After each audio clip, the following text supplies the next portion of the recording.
Hey there! Is today your first time here? Or maybe your first time in a while?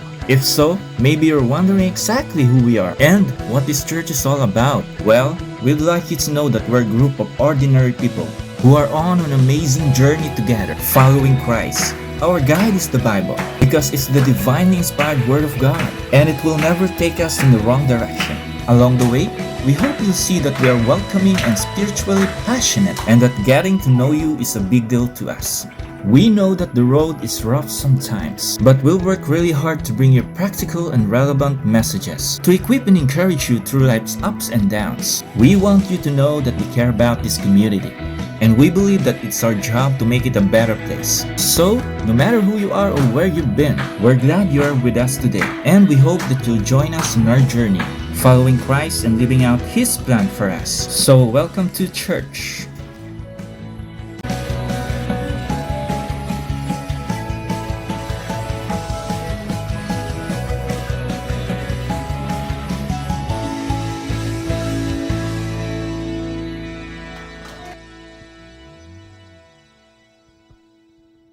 Good morning po! Parang kanina. Nag-almusal ba ang lahat? Good morning po! Good morning! Makitapik naman yung katabi nyo. Ang blooming you today. Ayun.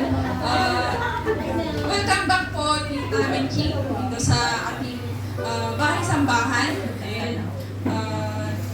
Before tayo mag-proceed po sa ating gawain, may Bible reading po tayo na i-read po tayo ni Sister Lali.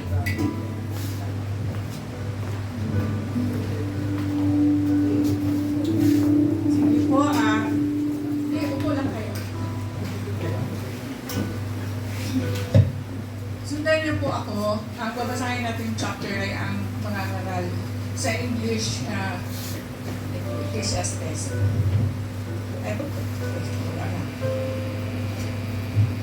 Umpisa lang tayo. Ito ang mga katuruan ng mga ngaral, anak ni David na hari ng Israel. Napakawalang kabuluhan, lahat ay walang kabuluhan, sabi ng mga ngaral. Nagpapakapagod ka ng gusto sa pagtatrabaho sa mundong ito. Ngunit para saan ba ang mga pagpapagod na ito? Patuloy ang pagpapapalit ng mga lahi, ngunit hindi nagbabago ang daigdig. Ang araw ay patuloy sa pagsika at patuloy sa paglubog, pabalik-balik lang sa pinanggalingan. Verse 6, ang hangin ay umihip, patungong timbog, papuntang hilaga, buong araw na paikot-ikot. Lahat ng tubig ay umuwi sa dagat, ngunit hindi ito napupuno. Ang tubig ay bumabalik sa bagis na pinagmulan upang muling umagos patungong karagatan. Verse 8, ang lahat ng bagay ay nakababagon, hindi makayanang ipaliwanag. Walang sawa ang paningin ng tao, walang tigil ang kanyang pakinig. Ang naganap doon ay nangyari rin ngayon. Ang mga nagawa doon ay nagagawa rin ngayon. Walang bagong pangyayari sa mundo ito. Verse 10, ang sabi ng iba, hali kayo, ito'y bago, ngunit naganap na iyon noon di pa tayo tao. Hindi na maalala ang mga nauna, at ang nangyayari ngayon ay malilimutan din sa hinaharap. 12. Ako ang mga ngaral ay naging hari ng Israel. Sinisiyasat ko at pinag-aaralang mabuti ang lahat ng bagay sa buong mundo. At nakita kong ang tao'y itinalaga ng Diyos sa matinding paghihirap. Nakita ko ang lahat ng gawa ng tao sa mundong ito ay walang kabuluhan. Ito'y tulad lang ng paghahabol sa hangin. Hindi na maitutuwid ang baluktot at hindi na maibibilang ang wala. Sinabi ko sa aking sarili, ang karunungan ko'y higit sa sinundan kong mga hari ng Jerusalem. Alam ko kung ano ang tunay na karunungan at kaalaman. Pinag-aralan kong mabuti ang pagkakaiba ng karunungan at ng kamangmangan, ng katalinuhan at ng kabaliwan. Ngunit napatunayan kong ito rin ay tulad ng paghahabol ng hangin sa hangin. Habang lumalawak ang karunungan, ay dumarami ang alalahanin, at habang dumarami ang nalalaman ay lalong tumitindi ang kabinatian. Salamat po sa pagbabasa ng salita ng Diyos.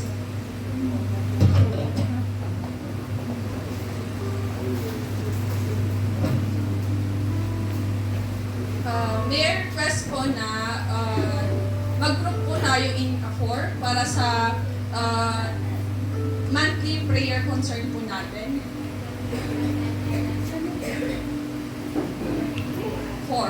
4 groups po.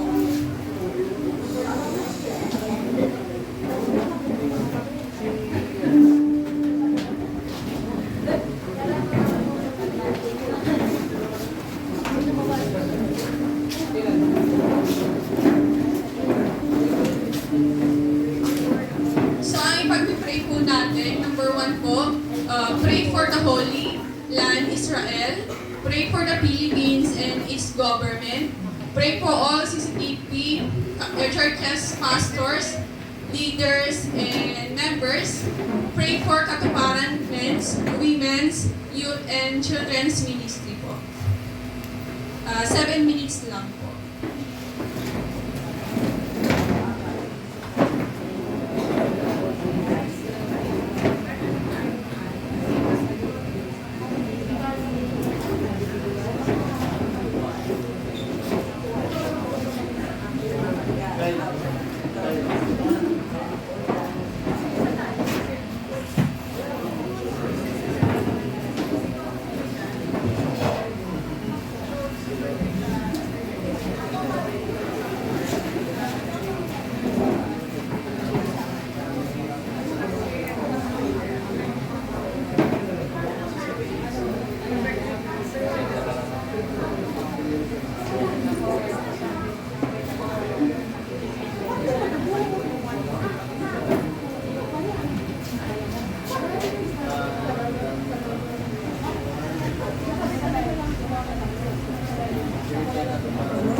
Amen. Isang magandang umaga sa bawat isa. Muli. Tunay nga na every kissing is a blessing. At ang bawat kissing at ang bawat blessing ay hindi natin dapat sayangin. Salamat sa Panginoon sa buhay ng bawat isa na narito muli. Upang ating muling mapapurihan ang ating Diyos. Dumating na ba sa buhay niya na parang lagi niyo tinatanong, Lord, ang bigat. Lord, hindi ko na kaya. Kasi may mga panahon kasi na feeling natin is dinadala natin lahat ng burden sa isang araw. Na hindi natin naiisip na meron pa palang bukas. At sinabi nga sa salita ng Diyos na sa Matthew 6:34, therefore, do not worry about tomorrow, for tomorrow will worry about itself. Each day has enough trouble of its own. Kaya kapatid, sa umagang ito, hayaan natin na alisin natin lahat ng inaalala natin. Alisin natin yung mga bigat, yung mga problema, yung mga bumabagabag sa isip natin, sa puso natin, na makakapag-hindrance para hindi natin buong mapapurihan ang ating Diyos sa umagang ito.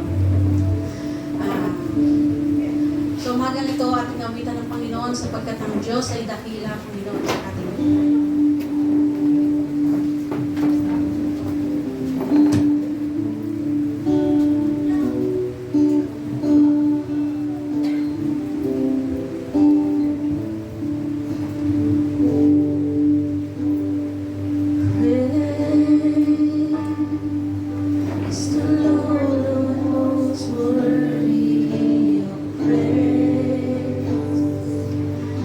City of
umagang ito, Panginoon. At pinagkaloob mo muli sa amin sa buong linggo, Panginoon. Salamat, O God, at ingatan mo kami, Panginoon, mula nung Lunes hanggang Sabado, Panginoon. Hindi mo kami pinabayaan. Salamat, O God, na binigay mo, Panginoon, yung oras namin para sa aming mga sarili, sa aming pamilya, Lord. At ngayong linggo, Panginoon, ay narapat naman na kami, Panginoon, ay magbigay din, Panginoon, ng oras para sa inyo. Kaya mo, Panginoon, na araw na ito ay araw ng pagsamba, araw, Panginoon, na mag-focus kami, Panginoon, na mapaglingkuran ka namin, Lord, sa aming buhay. At Lord, hipuin mo ang aming mga puso, Panginoon, ihanda mo kami, Panginoon, sa oras na ito. Na kami makapagpuri, Panginoon, magpagpasalamat sa inyo sa aming Panginoon, sa buong isang linggo muli, Panginoon. Salamat, O God, na kami, Panginoon, ay ingatan sa lahat, Panginoon, ang puri ng kasamaan sa mundo ito. Salamat, Lord, na kami pinagtagumpayin muli. At sa oras na ito, yung sa music, Lord, ito po, Panginoon, may puri kapuso namin, bawat isa, na maibigay namin sa inyo, Panginoon, maging mabango sa amin, Panginoon, sa iyo, Panginoon, ang pananambahang ito, at sa ganoon din, Panginoon, sa magbibigay ng mensahe, Panginoon. At Lord, linisin po, Panginoon, ang aming mga puso, Panginoon, na kami malaya mga panambahang sa iyo. Ano man, Panginoon, yung mga inanakit, Lord, yung mga mabuhan, o ano man, Panginoon, ay isang tabi namin, Lord. Yan namin, Panginoon, na hindi kami mag-focus sa kahinaan namin, hindi mag-focus kami, Panginoon, sa inyong kabanalan, Panginoon. Tumingin kami sa inyong kabutihan, Panginoon. Tawarin niyo po kami sa aming mga kasalanan, Lord. Ginagawa, Panginoon, sa araw. Linisin niyo po kami sa oras na ito. Purihin ka, Panginoon. At ikaw po, Panginoon, mapupurihan sa aming pananambahan sa oras na ito. Sa tayong pangalan ni Jesus. Amen. Isang malakas na palakpak para sa ating dakilang Diyos. Pagkat ang ating buhay ay para sa Panginoon lamang. Ang ating lakas ay para sa Panginoon. Kaya tayo ay nakakapagpuri sa Panginoon sa umagang ito sapagkat siya ang Diyos na dakila. Amen.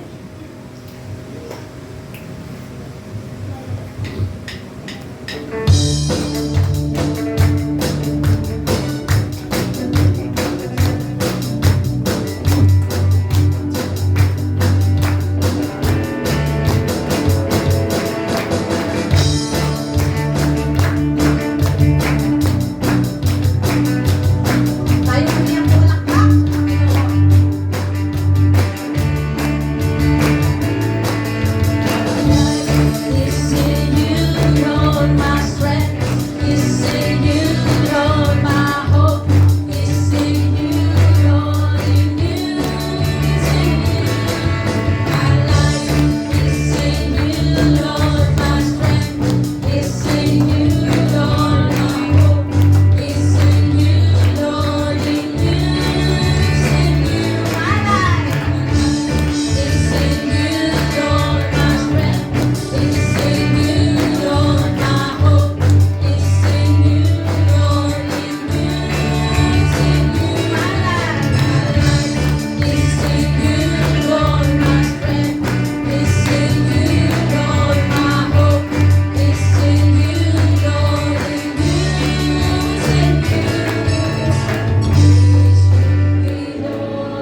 to Diyos sa buhay na pinagkaloob mo sa amin, Lord God. Tunay nga, Panginoon, ang buhay namin ay para sa iyo lamang, Lord God. And we live, Panginoon, only to you, Lord God.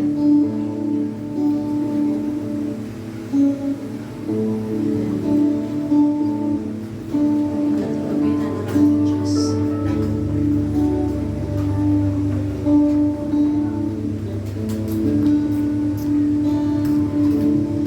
You are the strength when I am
for your beautiful name, Lord God. Thank you for your wonderful name, Lord God, that you save us, Panginoon.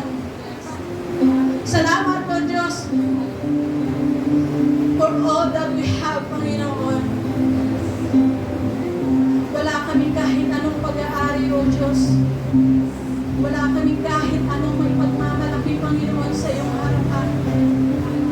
But still, O Lord God, hayaan mo, Panginoon, na patuloy ka namin purihin, O Lord God. Patuloy ka namin dakilain, Panginoon. Patuloy ka namin kilalanin sapagkat ikaw ang Diyos na nakila, Panginoon, sa aming buhay. Ikaw ang Diyos na hindi nagbabago, Panginoon. Ikaw ang Diyos noon, ngayon at bukas, Panginoon. Hindi ka nagbago, Panginoon. Hindi ka nagkulang, O Lord God. We thank you, Panginoon, sustaining, Panginoon, sa lahat na meron kami, Panginoon. We thank you, Panginoon, sa lahat ng pinagdaanan namin, Lord God. Gaano man ito kabigat, Panginoon, hindi namin alintara sapagkat alam namin na ikaw ang kasama namin pumasa ng lahat ng ito, Lord God. Walang mabigat, Panginoon, sapagkat alam namin lahat, Panginoon, ay kaya mong buhatin, Lord God. Hindi mo kami kailanman, Panginoon, pinagkutangan. Hindi mo kami kailanman, Panginoon. Pinig ko, Panginoon, sa iyo mga pangako sapagkat alam namin, O Diyos, na ikaw ang Diyos na tapat sa iyo mga pangako, Panginoon. Ikaw ang Diyos na tapat sa iyong mga salita, O Lord God. We thank you, Panginoon, because you are really, really good, Panginoon, sa aming buhay, Lord God. You are great, Panginoon. You deserve all the glory, Panginoon. Hindi lang sa umagang ito, Lord God, kundi sa araw-araw ng aming buhay, Lord God. You deserve to be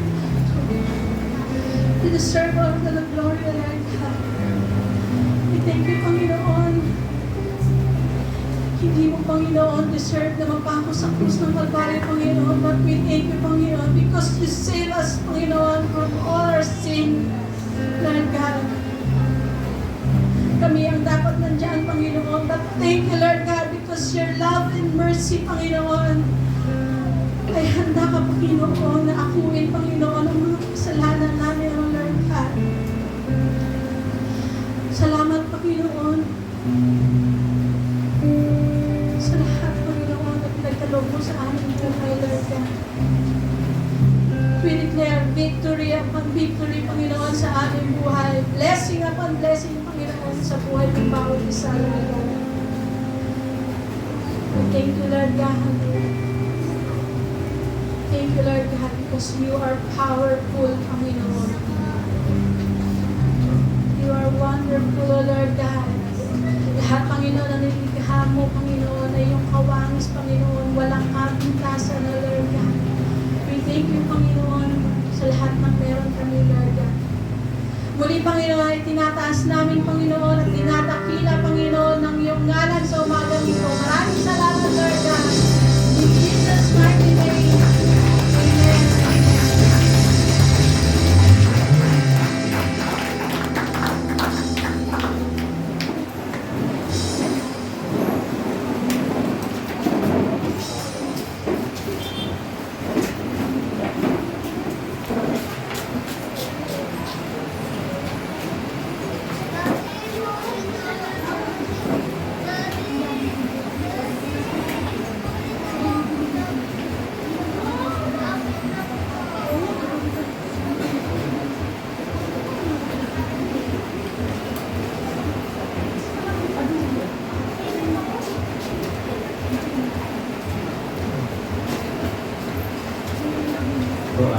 Magandang umaga po sa bawat isa. Yan po, pakibati po yung katabi na magandang umaga, napakaganda mo ngayon.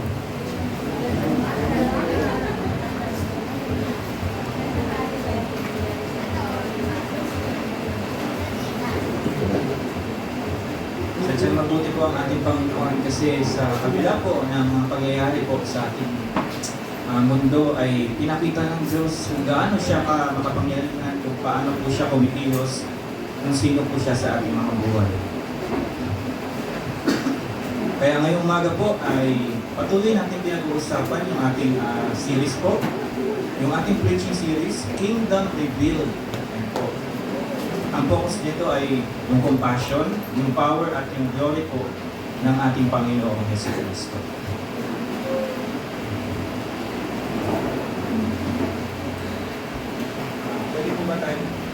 Pwede po ba tayong lahat tumayo at basahin po natin ang salita ng Panginoon? Sabay-sabay po natin basahin. Sige po, kung nakikita niyo po, sabay-sabay po kayong magbasa. 1, 2, 3, go!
Sige po, tayo pong lahat ay umupo.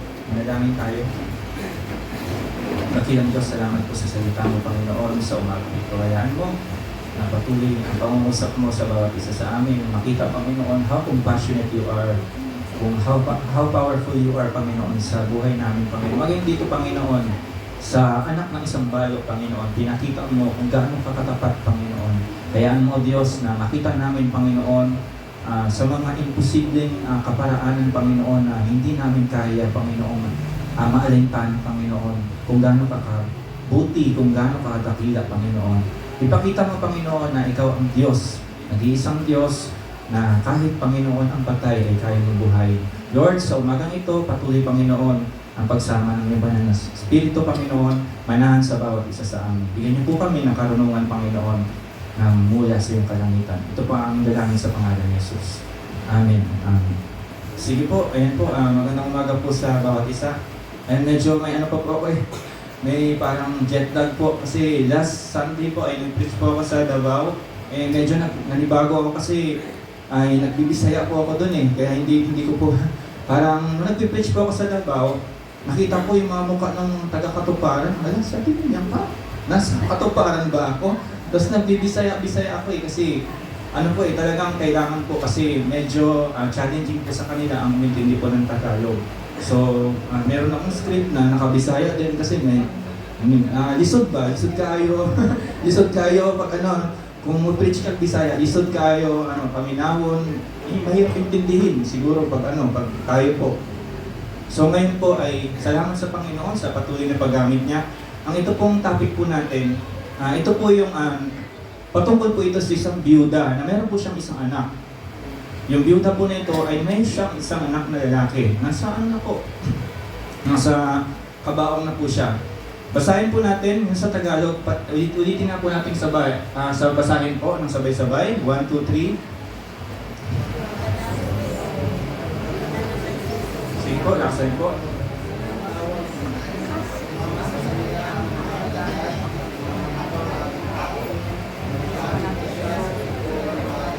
May isang lalaking namatay na dala ng mga tao patungo sa libingan.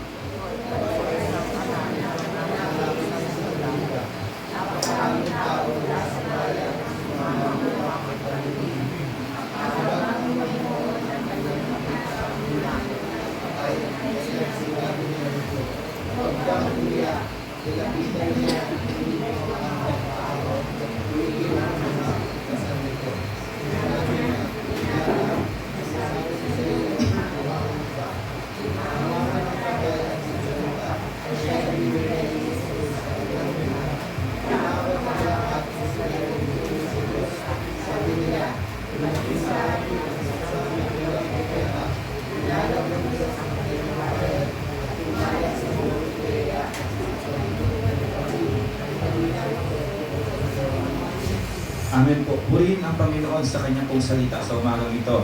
Ang sermon po na ito na ating tatalakayin sa Luke chapter 7, verse 11 to 17. Gaya ng sinabi ko po, ito po yung healing ng Panginoong Diyos mismo, ng Panginoong Jesus doon sa kanyang anak, doon po sa byuda, anak po ng isang byuda. Sila po ay nasa Nain, or name sa Ingles. Ito po ay nakapokus, ang ating pag-uusapan ay nakapokus po ito sa compassion ng Panginoon, how powerful He is. Doon po sa mga nagsasuffer, kahit po sa panahon ngayon, pinapakita sa atin ng Diyos kung gaano siya ka-compassionate. Tignan niyo po ang katabi niyo. Lagi po dapat kayo may compassion sa inyong katabi. Magkamali man siya, maraming beses po siya magkamali, libo-libong magkamali ang kapatid mo, dapat po atin po silang tanawin ang gaya po ng pagtanaw ng ating Panginoon. Amen po. Kapon nga po, umatid po ako sa isang workshop seminar. Sabi ni Pastora Tess. Kasi sabi niya doon sa mag-asawa po ito. Sabi niya, Lord, parang sabi sa kanya ng Panginoon, Lord, kung hindi ko siya mamahalin bilang asawa, sabi ng Diyos sa kanya, mahalin mo siya bilang kaaway. Walang takas po, no? May compassion po doon, tama po. Wala kang takas. Kung hindi mo siya kayang mahalin, sa mag-asawa po ito kung hindi mo siya kayang mahalin, mahal kita pero mahal kita bilang kaaway. Pero biblical po yun, tama po? Biblical po yung sinasabi na yun. So kung hindi na natin makita, o wala na po tayong kaparaan na makita ang ating kapwa, magkaroon po tayo ng compassion sa kanila. Gaya po ng ating sermon na pinapakita po dito na sa binasa po natin, yung power po niya doon po sa death. Tignan po natin yung narrative.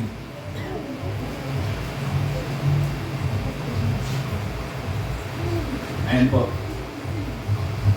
Diyan po sa verse na babasahin po natin, para po mas maunawaan natin yung narrative po ng buong kwento, nakita natin dyan sa binasa po natin, meron pong funeral, tama po? Nagkaroon ng encountering sa funeral.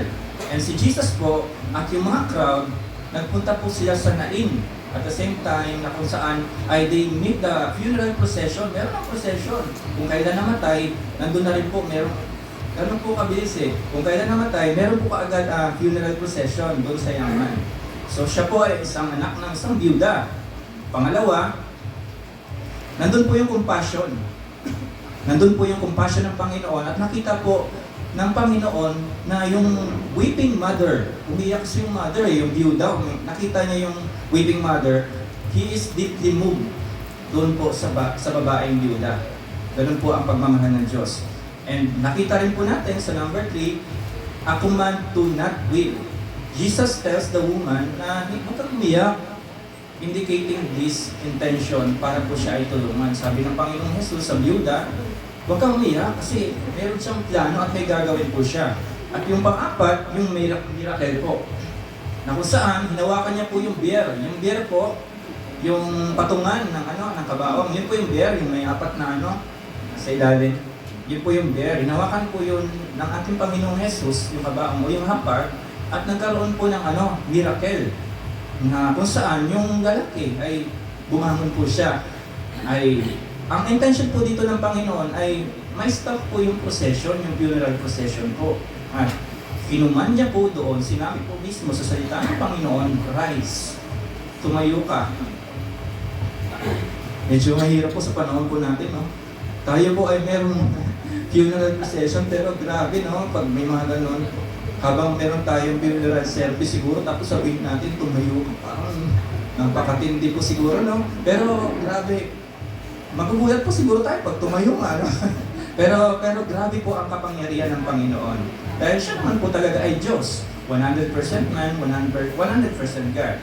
And number 5, nakita natin dyan yung restored life ng anak po ng isang byuda. Kung saan, umupo po siya, nagsalita po siya, at isinaulit po siya sa kanyang ina. Dito po sa Luke na ito, sa chapter 7, dinidisplay po ng Panginoon ang kanyang authority kahit po sa kamatayan. Amen po. Meron siyang authority kahit po sa kamatayan. I-demonstrate niya rin po na when He raises the widow's only son back to life in the town of Nain para maibalik ang buhay. So nagkaroon po siya ng compassion doon po sa grieving mother, at kanya pong itinigil po yung possession. Tinuman niya po yung dead na young man na tumayo ka, get up. And doon nga po, doon sa sinabi natin, isinuwi po siya sa kanyang ina, causing the onlookers to glorify God. And na-declare nila, sabi po doon sa verse 16, ito na yung propeta. Pero sa 17, meron po doon, may supporting po doon sa 17 na siya po ay Diyos. So kung titignan po natin kung ano po yung mga natutunan natin sa Panginoong Jesus, ay napaka-short lang po ng time niya po na makikita po natin na pag-aaralan po natin yung ministry ng Panginoon. Then makikita natin doon that He is beyond just any normal person. Tao lang po siya pero nakita natin na siya rin po ay Diyos. Para sa iba po, this would be the reason they are following Jesus because they want to see the miraculous. That time po kasi, sinusundan po siya. Ang dami pong pinapagaling ng ating Panginoon hanggang sa dumiretso na po siya sa Nain. Sinusundan po siya. Ano po kaya ang reason ng mga tao? Bakit siya sinusundan? They want to be part of the benefits of the ministry. Gusto nilang magkaroon ng magkaroon ng benefit kasi si Lord, mayroong mga free food. No? Tama po? May mga libreng pagkain po doon. Mayroong mga free healthcare po. Yung mga tao, nakikinabang po sila. No, ganun po katindi yung ang kanilang pagsunod sa Panginoon. Kasi isipin mo nga naman, mahirap po ang panahon before, tapos walang makain. Yung mga tao, crowd po, napakadami sumusunod sa Kanya. Sinusundan po siya kasi alam nila, although prophet ang pagtingin nila sa kanila pa, kay Lord, prophet pa, pero great God, doon po sa binasa po natin. Pero dito sa binasa po natin, shows us that Jesus in fact, who John the Baptist proclaimed Him to be in John 1, verse 29, na mababasa po natin, the next day, he saw Jesus coming toward him and said, sabi po, nung makita po siya ni John the Baptist, behold, the Lamb of God who takes away the sins of the world. Kahit po si John the Baptist, nung makita po siya, behold, ito na ang Diyos na nagtatanggal ng kasalanan. So, pinoclaim po ni John the Baptist sa John chapter 1, verse 34 to 36, sabi po doon, and I have seen and borne witness that this is the Son of God. The next day again, John was standing with two of his disciples, and he looked at Jesus as he walked by and said, behold, the Lamb of God. Nakita niyo po ang Diyos talaga. Ito na ang Diyos. Grabe po yung kanyang pagkakita po sa Panginoon. Mabilisan po. Sa ministry po ng ating Panginoong Jesus, nakita natin yung mga miracles na ginawa po niya, na kung saan yung tubig ay, ano pong ginawa niya sa tubig? It turns into wine. Then nag-cast out po siya ng mga masasamang demonyo. Tama po. And yung numerous healing po, marami po siyang pinagaling, sobrang dami. Leper, yung mga lumpo, yung mga marami pong ibang klase. Nagpalabas, pinalayas niya yung mga masasamang espiritu. Nag-heal po siya ng leper, ng paralytic, at iba pa po na makikita po natin sa scriptures. So, makikita po natin dito, this brings to Jesus a lot of attention from different people, including the Pharisees that seems to following out of curiosity. Kasi po itong mga Pharisee, wala po silang ibang hangad kundi i-trap si Jesus. Yun lang talaga. Ano bang ginagawa ng taong ito? Pero sila po ay mga religious leader. Pero wala po silang ibang intention kundi i-trap ang ating Panginoong Jesus. Wala po silang ibang motive. So, ang gusto lang po nila makita na itong ginagawa ng ating Panginoong Jesus, He is doing wrong. Mali ang ginagawa niya. Yun lang po ang nais ng mga Pariseo. His power has been displayed in His healing and His authority teaching, but now He is shown by deity by bringing back to life a person that is dead. Mga kapatid, hindi po sorpresa na isinulat po ito sa Book of Luke in his Gospel. This refers the story of the raising of the widow's dead son. Bakit kaya po? Because it is consistent with the theme of the Book of Luke. In it, Jesus is presented as the Son in His humanity. He has been shown to be compassionate and kind. Ito po yung theme ng Luke. The Son of Man has come to seek and to save which was lost. Yun po ang intention ng Book of Luke. Yung theme po niya ay para po i-save yung mga naliligaw. So, in this story, we see the compassion of Christ and the power of Christ come together to bring back to life doon po sa namatay po ng anak ng isang biyuda. Para mas maging klaro po tayo dito, mga kapatid, alam natin na may synoptic gospel, may Matthew, Mark, and anything, pero itong Book of Luke, this is the only gospel na ito po ay sinulat. Kung ating pong babasahin ang Matthew, Mark, wala na po kayong mababasa diyan po sa byuda na anak niya po, na binuhay po ng Panginoon. Ito lang po ay nakarecord sa Book of Luke. So, hindi po siya nakarecord sa Book of Matthew, sa Mark, sa John, pero makikita natin sa ibang mga story, meron siyang mga, yun nga po, sa Synoptic Gospel, meron silang pagkakapareho, meron din silang pagkakaiba. So, sila po ay yung Gospel na kung saan ay, pag binasa po natin, may makikita tayo sa ibang mga book. Amen po? So, dito po sa story na ito, nakita po natin yung compassion po ng Panginoon over the dead. It says po dito na sa Hebrews 13 verse 8, Jesus Christ is the same yesterday, today, and forever. Hindi po nagbago ang Diyos. Ibig sabihin, the theological term for that is immutability. Only God is completely immutable and doesn't change. Tayo po mga tao, nag-change po tayo. Tama po? Mamaya, yung katabi mo, masaya yan. Mamaya, moody na yan. Tayo po kasi ay nagbabago ang ating pong mga sitwasyon, ang ating feel. Kasi meron tayong emotion. Nagbabago po tayo. Nagbabago po ang ating mga... Kasi hindi naman tayo Diyos eh. Tama po?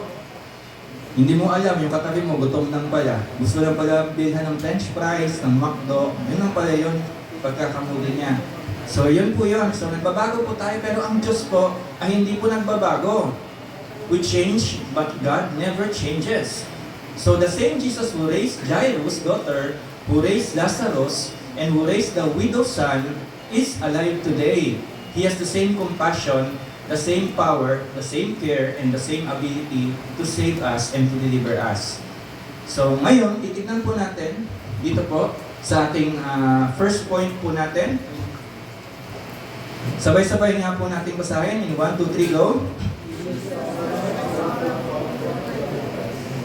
So ayan nga po, si Jesus po ay nag-offer po siya ng powerful comfort doon po sa mga hopeless. Nakita natin na doon sa story, patay na eh. Hopeless din yung mga tao doon.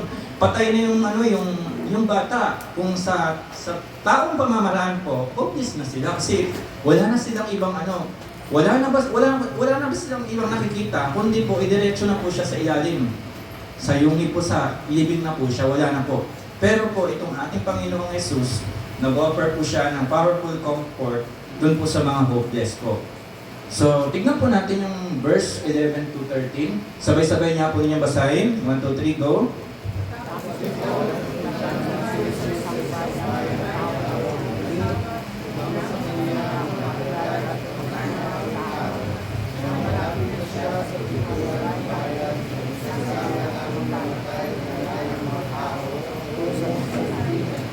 Ito ay kaisa-isang anak na lalaki ng isang byuda.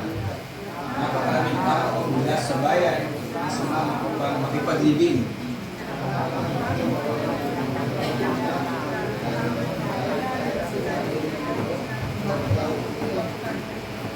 Amen po. Nakita po natin na ang ating Panginoong Jesus, nagpunta po siya saan? Sa Nain. At yung kanyang mga disciples po, ay yung great crowd, siya po ay sinusundan. So, alam natin, it was likely not too long after what had just occurred. Namely, the amazing healing of centurion, servant from a distance. So, kagagaling lang po kasi ni Jesus sa pagpapagaling sa isang centurion, kung po sa isang servant. So, yung miracle po na nakita ng mga tao is fresh pa po doon po sa mga sumusunod sa kanya. Tayo po ay sinasabihan po dito ng scripture, we are then told that he goes to town called Nain. So, yung Nain po, kung titignan po natin sa mapa, ito po yung layo niya. Kasi sa panahon natin, sumasakay na tayo, hindi na tayo katulad before. Sila talaga ay nilalakad. Kumbaga, kung ikaw ay namuhay nung mga panahon po na yun, at ikaw ay nabuhay ka sa Israel, wala kang ibang gagawin kundi maglakad kung ikaw ay Israelitas. So maglalakad ka lang na maglalakad. So ito po yung layo niya, Capernaum to Nain was around a day's journey. Kung ito po ay lalakarin, day journey po siya. Hindi po siya yung normal na, kasi hindi po yung patag eh. Try nyo maglakad sa patag, mabilis. Pero yun po, may mga ilalim, may mataas, may ilalim, may mataas. Hindi po siya pantay yung lupain po doon. So, this is small town na tinatawag pong Nain. So, around 6 miles southeast of Nazareth, the place where Jesus grew up. So, makita po natin dyan. Pero ito po, nung sinearch ko siya sa Google, 52 minutes lang po siya. Dahil may mga sasakyan na po ngayon. Isipin niyo po, isang araw na lakaran ng mga tao before ay 52 minutes na lang po. Mas pinapagaan ng Diyos ang ating buhay. Ayun po. So, gaya ng sinabi ko, in order to walk from Capernaum to Nain, it would have taken at least 1 or 2 days. Lalagpas ka pa ng isang araw. 1 or 2 days po yun. Kasi syempre, hindi naman dire-diretso yung lakad mo niyan, maaaring magutom po sila at magpapahinga at kakain po. So, Luke tells us that a great crowd went him. This is understandable because they had just heard about the centurion's servant healed from a distance. Galing sila sa kaka-healed lang po na isang centurion, sinundan po sila ng mga crowd. And Jesus had just a great crowd listening to him as he taught his sermon on the plain in chapter 6. Sabay-sabay po natin basahin yung Luke chapter 7 verse 12.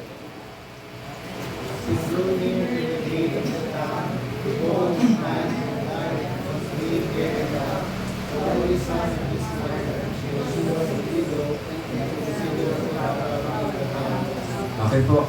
As he drew near to the gate of the town, a man who had died was being carried out. Nakakalungkot po ang pangyayaring ito, pero binibigyan po tayo ni Luke ng another details that make it even more upsetting. Itong son na ito was the only son of his mother. Wala na pong ibang anak yung byuda. And to make matter worse, siya po ay widow. Siya po ay byuda. In those days, yung mga byuda po na wala pong mga asawa or male child who could provide for her was in great danger of poverty. Ibig sabihin, yung mga byuda po sa panahon before, mas mahirap pa po sila sa mas mahirap. Ganun po katindi ang kanilang status po. Kaya po sinasabi ni Pablo sa kanyang kasulatan, this is why Paul taught so intensely on taking care of widows in 1 Timothy chapter 5. Sinabi niya po yon sa 1 Timothy chapter 5 na kung saan caring for widows is actually a common theme in the scripture seen even as early as the law of Moses as well. The gravity of this woman's situation was felt by the small town and considerable crowd from the town was with her. So may sinabi po si isang theologian, si Kent Hodge, give us a taste of what this woman was experiencing at this time. Kung ano po yung nararanasan or na-experience ng woman na ito. Sinabi niya po, sige nga po, sabay-sabay niyo nga pong basahin.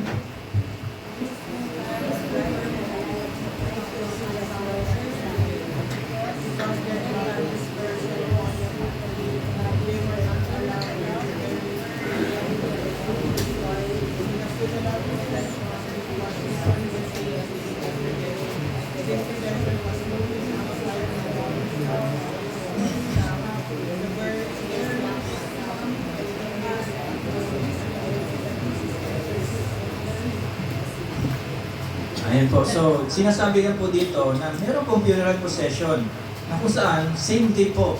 Nung namatay siya, meron agad funeral. Ibig sabihin, pagkamatay, wala nang wala nang imbalsa sa atin kasi may dadalhin mo na. Tatanggalin mo na yung naman loob siguro, imbalsamahin mo na. Pero doon wala na. Pagkamatay, meron na kaagad kabaong. Meron na sila kaagad. Ganun na po yung pagkakaano. Ganun po yung pinaka-context po nitong binabasa po natin. So, meron po kaagad procession na nagaganap. So, ganun na lang po na pumasok po ang ating Panginoong Jesus. Tignan po natin sa verse 13. Sabay-sabay niyo pong basahin in verse 13 po.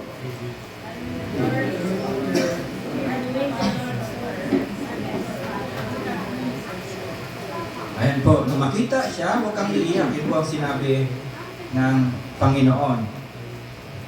We get another glimpse into the humanity of Jesus. Nakita po natin si Jesus, marvel or be amazed at the faith of the centurion Ngayon po, makikita natin si Jesus na meron po siyang compassion sa widow who has just lost her son. So, this Greek word for compassion is a heartfelt love from the inner being. His heart went out to her. It is a visceral emotion. It is an emotion that is so strong that it brings on a physical effect. However, kung titignan po natin yung words nga po doon, he speaks him far out of place at first glance. Parang ano no, alam niyo yun, nag-iiyakan sila, tapos may lalapit na isang tao sa inyo, no? Sasabihin ka, huwag kang umiyak. Ha? Di ba parang, siguro sa atin po, sa panahon po natin ngayon, ganun po, medyo magtataka tayo. Anong sinasabi mo? Di ba? Ganun tayo kasi hindi natin kayang unawain po ang kaisipan po na meron ng Panginoon.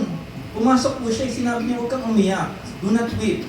So, medyo na-imagine ko, nung sinabi po ito ng Panginoon, parang susuntukin siya ng mga tao. Parang ganun yung aking pagkakaisip. Ano ba? Huwag kang iiyak, namatayan na nga kami, tapos parang ganun na lang po yung kaisipan na parang ano bang sinasabi nitong taong ito. So, they actually have been right to say this in a way. So, tayo po mga tao, we are to mourn well. The psalmist David again actually says, sabay-sabay po natin basahin, Psalms 34 verse 18.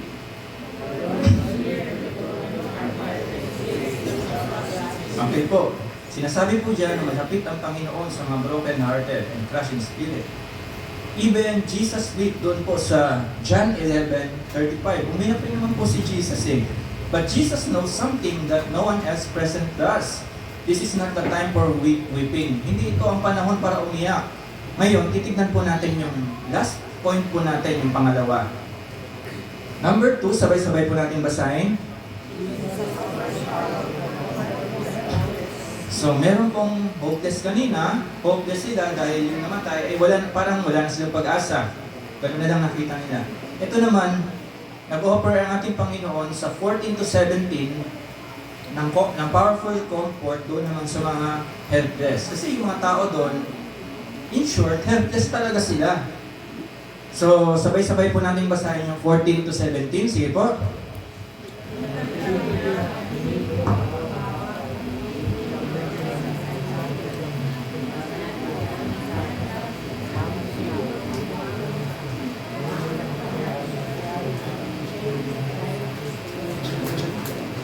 Natakot ang lahat at sila'y nagpuli sa Diyos. Sabi nila, dumating sa atin ang isang dakilang propeta. Dinalaw ng Diyos ang kanyang bayan at kumalat sa buong Judea at sa palibot na lupain ang balitang ito tungkol po sa ginawa ng ating Panginoong Jesus. So dito po sa verse po na ito, sa verse 14 to 17, meron pong dalawang tao na minention po dyan. There are two helpless persons that we are going to mention dito sa second point po natin. Unang-una, the helpless young man. Yung nasa kabaong po. He is dead in substance. Helpless na po siya, wala na po siyang kumbaga parang wala na siyang pag-asa kasi patay na nga po siya. Pangalawa, the helpless people watching that are dead in spirit. Sila din po ay dead na in spirit. Yung mga taong tumitingin, kulang po sila that time. Ang pagtanaw po ng Panginoong Jesus, kulang po sila sa faith. Kulang po sila sa pananampalataya.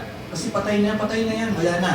Pero alam nila na nagpapagaling si Lord. Di ba po? Binuhay niya si Lazarus, yung patay. At kagagaling na lang po sa pagpapagaling doon sa centurion. Marami pa po siyang ginawa ng mga miracle. Pero po dito sinasabi po, they are dead in spirit. Patay sila sa spirito. Kasi natunghayan po nila ang kapangyarihan ng Diyos that time. Nagugulat nga lang po sila nung matunghayan nilang yung doon po ay nakakalakad. Nagulat po sila na yung patay ay binuhay ng Diyos. Ano bang nangyayari? Ano bang nangyayari? Kaya po, dito na lang po ay nakita natin kasi kasama nila ang Panginoon bumubuhay ng patay at nagpapagaling. Gayon na lamang po, nakita natin na meron po talagang two person na minention po dito na helpless. Una, yung patay na, nasa kabaong, yung lalaking anak ng byuda. Pangalawa, yung mga tao po na dead in spirit. Kasi kasama nila ang nagpapagaling at bumubuhay ng patay. So, gano'n na lang po. So, the helpless young man, yung dead in spirit po, Sige po, sabay-sabay niyo pong basahin. Luke 7 verse 14a.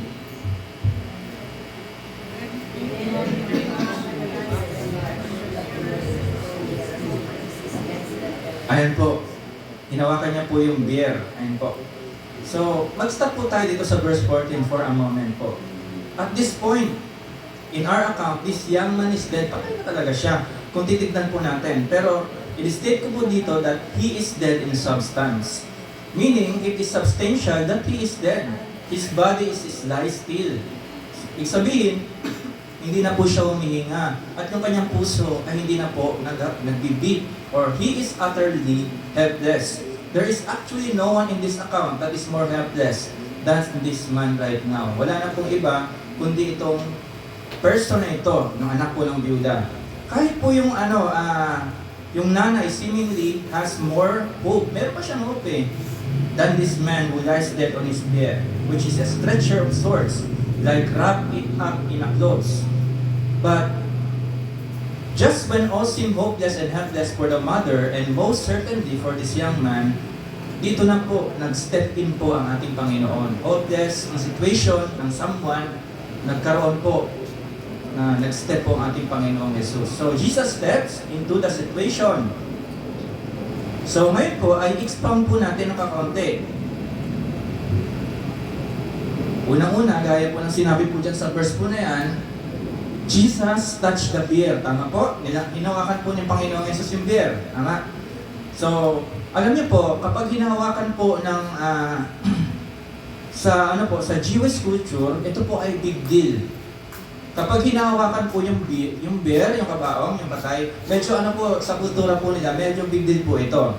It meant that he would be unclean for a week. So meaning to say, kapag ang someone po na humahawak doon sa bear, kasi meron silang kultura at paniniwala na si Jesus humawak siya sa bear, this person is unclean for 7 days. Ganun po. So tignan po natin yung mga supporting po dyan. Una po, sa Numbers 19, verse 11, sabay-sabay nyo nga po basahin.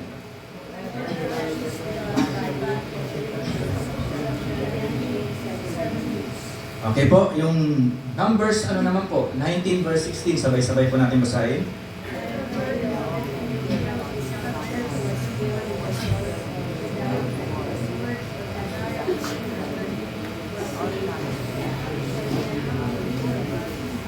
Okay po, malinaw po na sinasabi po sa scripture na kung sino pong humahawak sa bear ay sila po ay madumi sa loob ng 7 araw.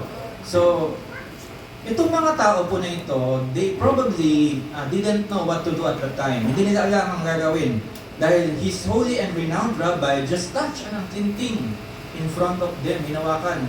Yung isang rabbi, hinawakan niya yung bear. Hindi nila alintana po na nangyayari po ito at ginagawa po nito ng Panginoon. So, the Pharisees would have never done anything like that. So, hindi po ito ginawa ng mga religious person tulad po ng mga Pariseo. So, ano po yung iniisip po dito ng ating Panginoon? Mga kapatid, we need to understand that this is a foreshadowing of what He did for us. He was willing to touch the bear or stretcher for us. He was willing to become unclean for us. He took our unclean sins on the cross so that we could have eternal life. So, ito po yung nais at motibo ng Panginoong Jesus. Para po tayo ay magkaroon po ng buhay na walang hanggan. Ganun po katindi ang kanyang ginawa po. Napaka-amazing po na ito. He reaches into the throes of death in order to bring us new life. While He took on the death and the wrath for sin that we deserve on the cross. Dapat nga po, sabi ng prayer kanina ni Daisy, dapat tayo nga po dapat yung pinapako. Hindi po dapat ang Panginoon. Pero dahil may ginawa ang Diyos at planado po itong lahat, makikita natin na ito po ay nais ng Panginoon. So, we have a mighty Savior who was sacrificed greatly for us. Kaya po mga kapatid, alam ko po na itong salita ng Diyos ay maaaring magpukaw po sa atin. At ako po ay nanalangin that you have responded to that wonderful sacrifice na kung saan tayo po ay mag-repent and mag-turn away po tayo sa ating mga kamalian at pagkakasala. Kasi po kung tayo po ay hindi po magre-repent, wala po tayong magiging experience na born again. Kailangan po natin mag-turn away sa ating mga pagkakasala at i-place po natin ang ating pananampalataya at pagtitiwala natin sa Panginoong Jesus para po sa kaligtasan. His kindness and compassion are amazing. Ganun po tayo kamahal ng ating Panginoon. So ngayon, balik po tayo doon sa verse po natin pinag-uusapan. He explained why this widow from Nain should not weep. Sinasabi po doon, he looks at the young man's body which lies motionless and dead. And he says, sabay-sabay po natin basahin sa Luke 7, verse 14.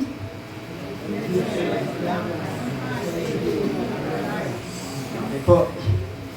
Jesus breaks the awkward silence after touching this stretcher with some amazing words.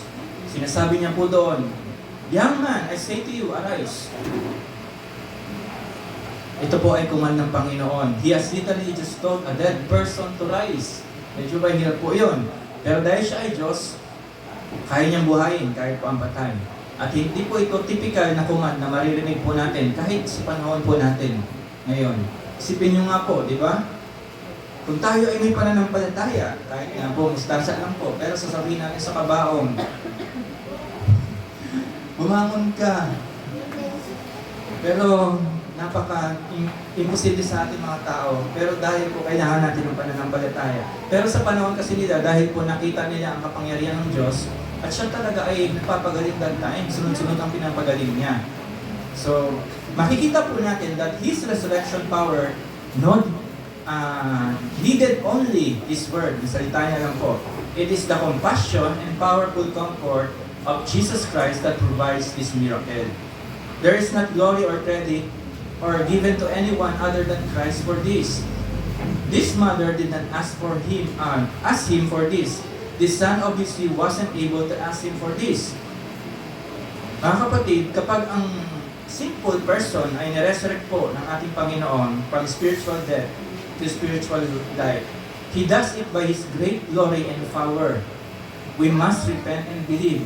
There is most certainly an aspect of human responsibility involved in salvation with accepting the free gift of eternal life. Alam natin na dito po sa ginawa po ng ating Panginoon, wala pong involved na kung saan gawa po ng isang tao lamang. Wala pong involved kahit po sa ating kaligtasan. There is no human involved in salvation. It is by grace alone. We are saved by grace through faith and not by works, kahit po gaano tayo kasipag. Pero po, dahil po tayo ay naligtas, ito po ay resulta ng ating salvation. Kaya tayo gumagawa. Hindi ko po sinasabi na wag na po kayo magbasa ng Biblia, wag na po kayo pumunta sa prayer meeting, manalangin. Hindi po. Ang inyong kaligtasan, this only reflects. Ito lang po ang resulta ng kaligtasan na kayo po talaga ay ligtas. Ginagawa nyo ang mga obedient part para sa Panginoon. Amen po. Kung kayo ay dumadalo sa prayer meeting, nagbabasa ng salita ng Diyos, pumupunta sa Sunday worship, you are truly assured that you are saved. Amen? Yun po ay resulta lamang. Pero sinasabi lang po dito ng Panginoon, dapat klaro po sa atin na kahit ano pong mga gawin po natin, mga works, kung hindi po genuine ang ating repentance sa Panginoon at patanggap sa Kanya, baliwala po ang lahat na yun. So dahil po sa grasya ng Panginoon, sabay-sabay po natin basahin, John 6 verse 44.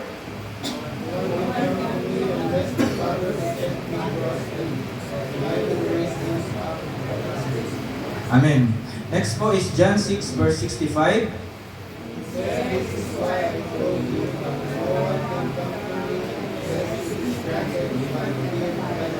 Ayan po, nakita po natin na sa pamamagitan lang po ng ating Panginoon, Jesus. Inireiterate po ito ng Panginoon, yung point niya dito twice in the same section of Scripture.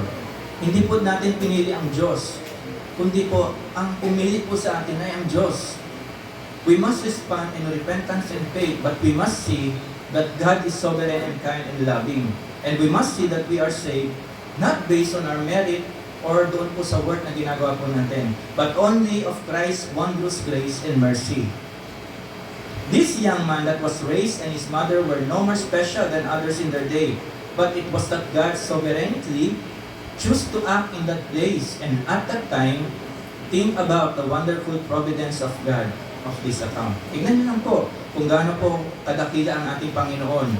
In other words, the providence of God is not just the foresight of God, but it's also the sovereign action of God that orchestrate what He has planned. Lahat po ito ay planado po ng ating Panginoon.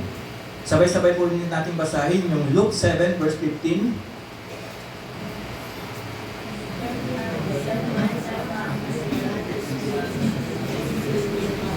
Nakita po natin na yun nga po, tumayo po, binuhay po ng Panginoon sa pamamagitan po ng kanyang word, at ito po ay binalik ng Panginoon sa kanyang ina. It says here that he sat up and began to speak, and Jesus then gave him to his mother. Jesus gave him to his mother. This woman, well, who was without hope and seemingly destined for poverty, this woman who had lost a husband and son, she now has her son again. This is such a beautiful account of Jesus' miraculous work and His compassion. Again, we see Jesus truly man and truly God, humanity and deity working hand in hand.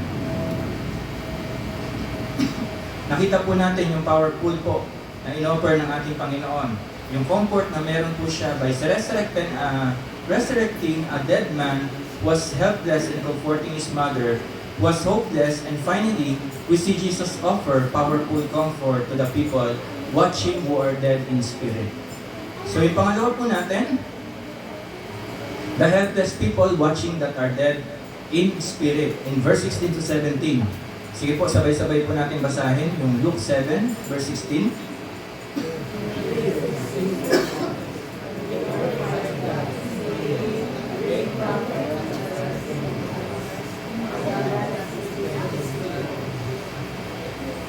Gaya po ng sinabi ko na they are dead in spirit because they do not understand who this actually is. At alam po natin that Jesus is certainly greater than any of the prophets. He is God made flesh, He is fully divine and walking upon the earth.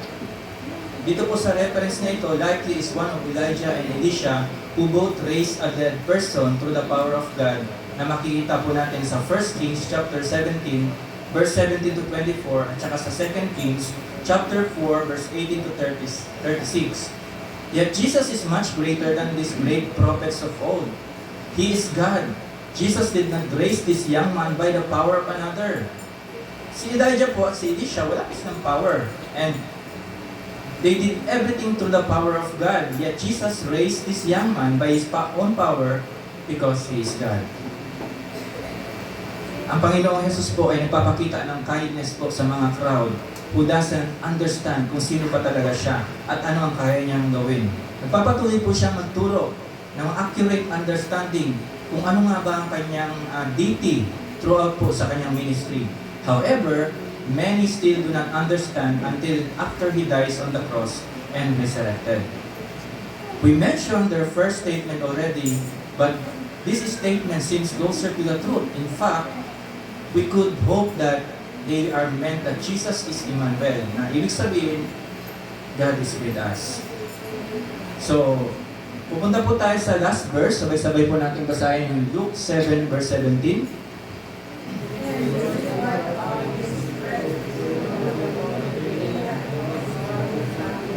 Amen po.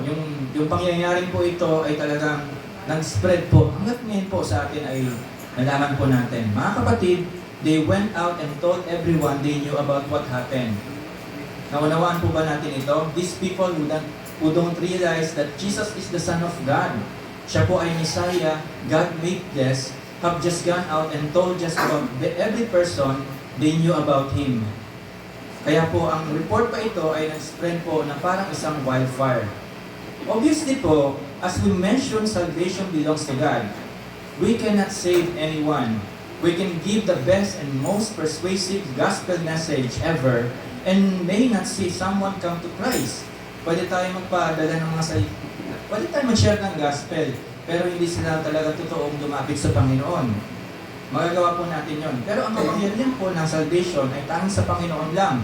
We may give the worst gospel message ever and stumble over most of our words and might see a soul saved by God's grace. Minsan pa nga po, kapag tayo ay nag-share ng gospel, medyo hindi pa maayos yung ating presentation, yung ating pagkaka-share. Pero ang Holy Spirit po, siya po mismo ang nagbibigay ng kaayusan doon sa mensahero. Ayun po.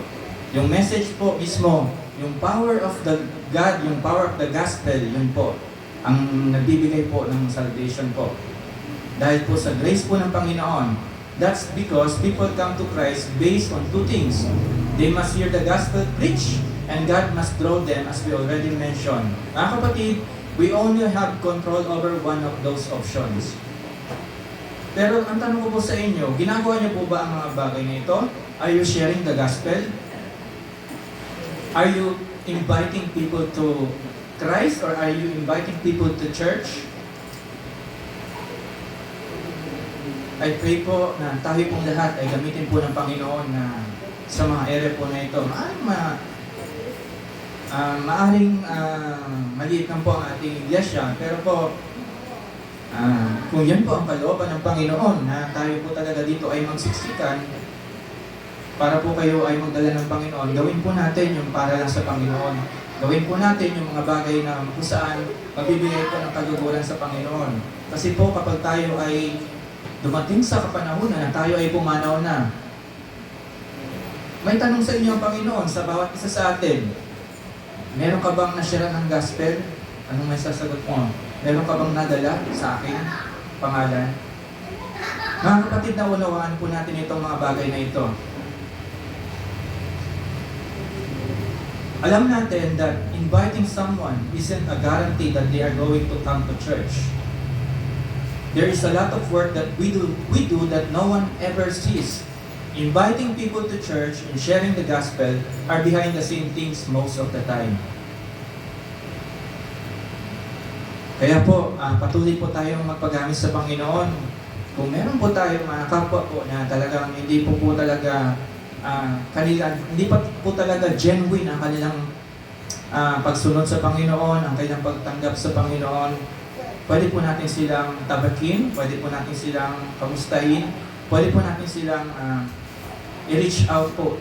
Kasi po, yung mga tampuhan, yung mga wala na po yan, hindi na po yan wala na po yung wala na pong lugar yan sa pananampalataya natin sa Panginoon. We are growing and growing and growing. Ibig sabihin, nagmamature tayo. Kasi kung puro tampuhan, yun ang pace natin, ayaw natin ka-work, ayaw natin sa ministry yung tao na yan, ay hindi talaga tayo lalago bilang isang mananampalataya. Meron pong tampuhan, normal lang po yan, kasi pinapalakas po ng Panginoon at pinapatatag po niya ang ating sarili mismo. Pero dapat po, malinaw po sa scripture na tayo po ay ginugrow ng Diyos into discipleship, na tayo po ay mag-mature sa Panginoong Jesus. Amen po. Hindi na po puro gatas ang ating inumin. Amen. Hindi na. Solid na dapat yung ating tinitake po. In conclusion po, mga kapatid, gaya po ng pinasa natin, this crowd which did not have good theology and was not filled with the Holy Spirit spread the word about Christ. Wala po silang proper theology, hindi nga nila alam kung paano po yung tamang pag-share ng gospel. Tayo po, mayroon po tayong at least nalalaman. Yung ating theology, alam natin, ang tama po. Pero itong mga tao, wala silang mga hindi nga sila nag-aral po eh. Pero they spread the word of God. Ganun po katindi ang kanilang ginawa. So we as believers, who have the Holy Spirit, empowering us, should be able to do much better. Kasi meron po tayong banal na spirito. Ibig sabihin, kapag tayo ay mag-share, meron pong kaba. Amen. Meron pong kaba. Pag pupunta natin yung kapatid natin na sinisigaw-sigawan tayo, napakalaking kaba po siguro nun. Naku, baka batuhin ako ng mga labada niya. Baka ganun isipin natin. Pero manalangin tayo. Wala pong imposible sa Panginoon. Yung patay nga, ibinuhay ng Diyos eh. Di ba po? Yung pa kayang nagtampo lang sa'yo, siniran mo ng gospel, wala po yun. Alam niyo po, ang isa po sa sikreto ng pananampalataya ay magpakumbaga po tayo lagi. Pero syempre, hindi rin na po tayo dapat nagiging grace ng lagi ng grace. Kailangan may truth din tayo. Syempre, uunahin natin ang lagi ang grace. Laging may grace sa ating pananampalataya, sa pagko-correct natin, sa pag-share natin, huwag natin kakalimutan ang truth po. So, may mga question po dito, mga kapatid. What should you do to arise from death to life in the situation? Unang-una po, be born again. Yun po, dapat sinabi po ng gospel sa John, no one can see the kingdom of God unless he is, okay po, born again. Pangalawa, have faith, manampalataya po tayo sa Diyos.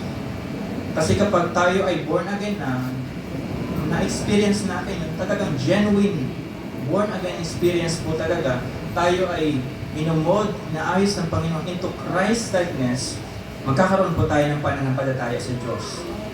Kahit po sa mga hihirap na sitwasyon. Pangatlo, call upon God to intervene in your situation. Lagi po natin tawagin ang Panginoon. Hindi lang sa panahon na tayo ay nahihirapan. Kahit po sa panahon na, Lord, ay laking biyaya. Salamat po. Pinagkalooban mo kami ng panibagong bahay. Yung mga ganun po. Lord, salamat, may sasakyan kami. Mag-intervene po tayo. Tawag tayo sa Panginoon. Lord, salamat, malusog ang aking kalusugan. Hindi lang sa panahon na kung saan tatawagin natin siya, pupunta tayo sa ospital. Tawagin natin ang Panginoon, mag-intervene tayo sa kahit anong sitwasyon ng buhay. Number 4, tanggapin po natin ang salita ng Diyos. Christ's power over death brings resurrection and hope. Resurrection hope. Ang mission po natin is to embody and proclaim this life-giving hope to hopeless and broken. So, kusama po yung dalawa po na pinag-usapan po natin, tanggapin po natin ang ino-offer ng Panginoon. He is offering a powerful comfort to the hopeless. Maaring sa mga sitwasyon, naging hopeless po tayo. Wala na tayong pag-asa. Pero sa Diyos, Luke 1:37, with God, nothing is impossible po. Anong itawag natin sa Kanya, lahat po ay kaya niyang gawin. Pangalawa, nag-offer po siya ng powerful comfort sa mga helpless. Kung tayo mismo, helpless po tayo, tanggapin po natin ang offering ng Panginoon. In-offer niya po, maging sa atin, in-offer niya po doon sa konteksto nating binasa, maging sa atin po, kung tayo man ay helpless, naisip natin, wala nang tumutulong sa akin, hindi po. Nagkakamali po tayo, meron po laging tumutulong sa atin. Kahit po anong sitwasyon natin, nandyan po ang Panginoon. Sige po, magtapos po tayo sa panalangin. Salamat po Panginoon sa salita mo. Salamat po Diyos dahil yung ino-offer mo Panginoon ay tinatanggap namin o Diyos. Lord, hayaan mo na truly, Father God, tumanggap kami sa iyo Panginoon.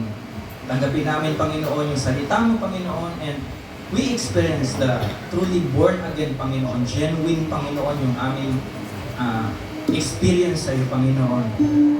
Ano man o Diyos yung maranasan ng buhay namin Panginoon, ano man ang hatid Panginoon o ibahin sa amin ng mundong ito Panginoon, Lord, patuloy kang mamalagi Panginoon ang salita mo Panginoon, tulad o Diyos ng aming pinag-aralan sa umagang ito Panginoon, na Lord yung biyuda, yung anak ng biyuda Panginoon, he is helpless Panginoon, pero Lord, salamat po Panginoon dahil pinakita mo Panginoon ang kapangyarihan mo Panginoon. Sa iyo Diyos, wala pong imposible.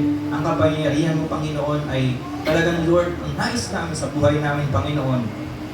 As we are being used Panginoon in every area ng aming pamumuhay, Lord, i-anoint mo kami Panginoon. Samahan mo po kami, tulungan mo kami na Lord, na ang glory Panginoon ay laging sa iyo Panginoon.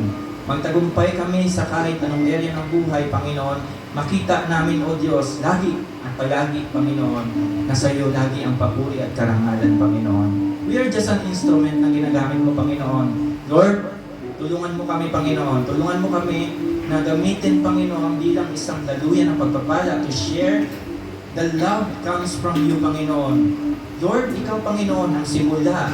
Ikaw ang ugat ng pag-ibig, Panginoon. Kaya, Lord, why, O God, na hindi namin maibahagi, Panginoon, ang pagmamahal mo sa iba by truly sharing the Word of God, the Gospel, Panginoon, sa aming mga kapatiran, Panginoon. Lord, salamat po. Tinatanggap namin, Panginoon, ang mensahe mo, Panginoon, na Lord, na buong puso, Panginoon, na kung saan ito, O Diyos, ay magbibigay, Panginoon, ng tulong sa amin, Panginoon, sa paglalakbay namin sa lupang ito, Panginoon. Tulong at aral, Panginoon, na may bahagi namin, Panginoon, na meron kami nag-iisang Diyos na tapat, na Lord, na kayang gawin ang mga imposibleng bagay kahit po sa mata ng isang tao, Panginoon. Salamat po, Diyos, sa mensahe mo. Salamat dahil patuloy, Panginoon, dahil, Panginoon, sa iyong pagkilos, Panginoon, sa iyong, Lord, pagsama sa amin, Panginoon, kaya kami ay nagtatagumpay sa buhay, Panginoon. Salamat po sa iyo po ang papulit karangalan. Ito po ang aming dalangin sa pangalan ni Jesus. Amen. Amen.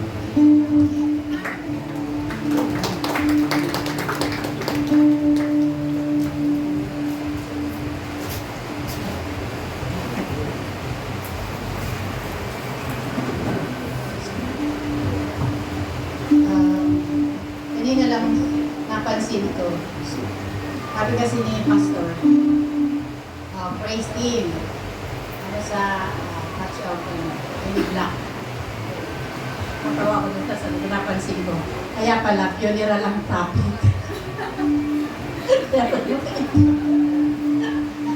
Anyways, tayo po ay dadako sa ating opening. Uy, bago na tayo maganda-ganda na. Siguro gaganahan na tayo magbigay. Kasi ang gaganahan na. Dako tayo sa ating pagbibigay sa Panginoon. John 3:16. For God so loved the world that He gave His only Son. For God so loved the world that He gave His only Son. That He gave His only Son. Yan. Buhay po ang ibinigay ng Lord sa atin. Ngayon tayo ang hinihingi ng Lord, porsyento lang ng ating mga blessing na binigay sa atin. So, kung ibinigay ng Lord ang buong buhay niya, madalas marinig ko, I love you, Lord. I love you, Lord. Mahal na mahal kita, Panginoon. Pero hindi maibigay ang ito. Oh, diba? Pag mahal, sabi, madalas kong sinasabi, lagi mo narinig yan sa, Proseso Marcelo, sabi, you can give without loving, but you cannot love without giving. Once na umibig ang mga kabinatan, talaga, di may iwasan yan. Diba? Pag mahal mo, mga magulang mo, mahal mo, talaga magbibigay ka once, mahal mo sa tao. So, mahal pa natin ang Panginoon.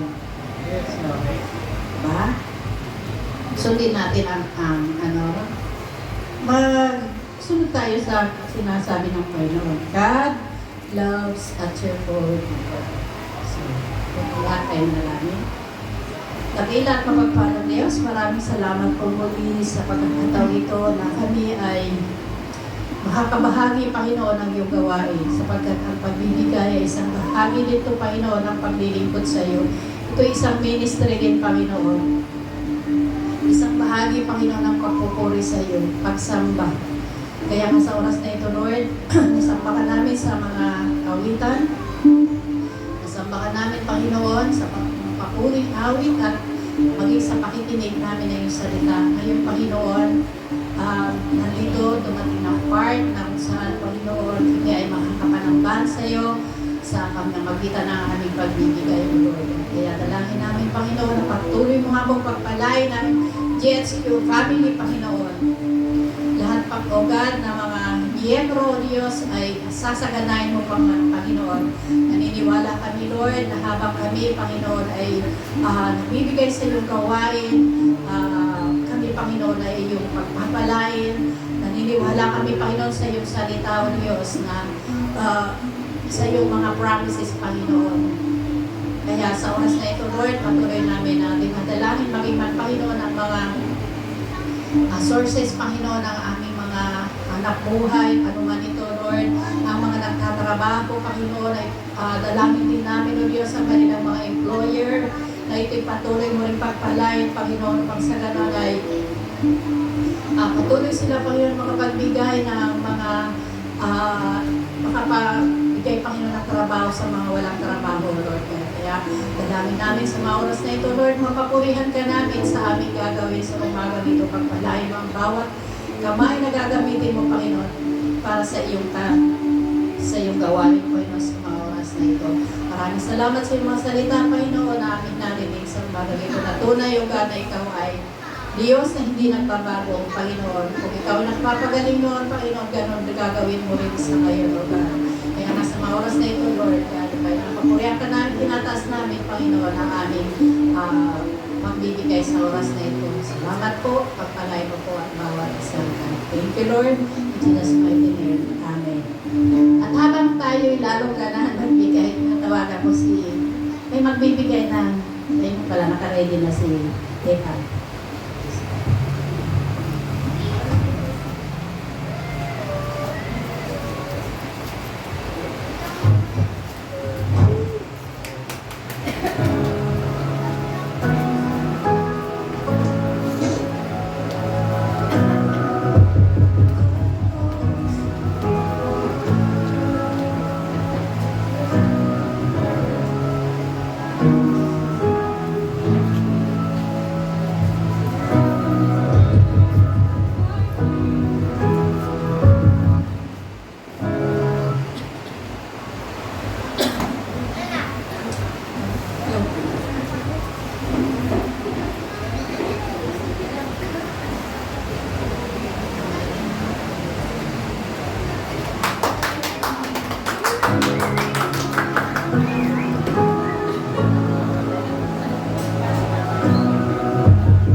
prayer meeting every Wednesday po, 7 p.m. via MS Team po. So, kapag may MS Team na po kayo, check nyo po sa Play Store kung updated po siya para hindi po kayo mali.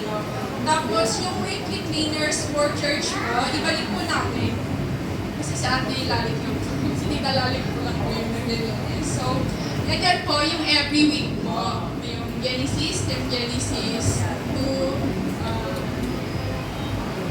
fifth Sunday po. So, andyan po yung mga image mo. Kung wala po, baka gusto nyo dumantag. So, ayun po. Tapos yung Ipon Challenge for anniversary. So, ayan po. So, parang may nakakaramin na po. Sinong family. So, ayun po. Before tayo umuwi, lagay po tayo. So, sa PGL naman po, sa October 28 to 31 po, sa mga hindi pa nag-register, pa-topic na lang po sa ipasagay po. Tapos yung birthday celebrant for September po. So, ayan po, ngayon po, September 14, si Rose. Wala po siya ngayon, yung mama po ni Ate April.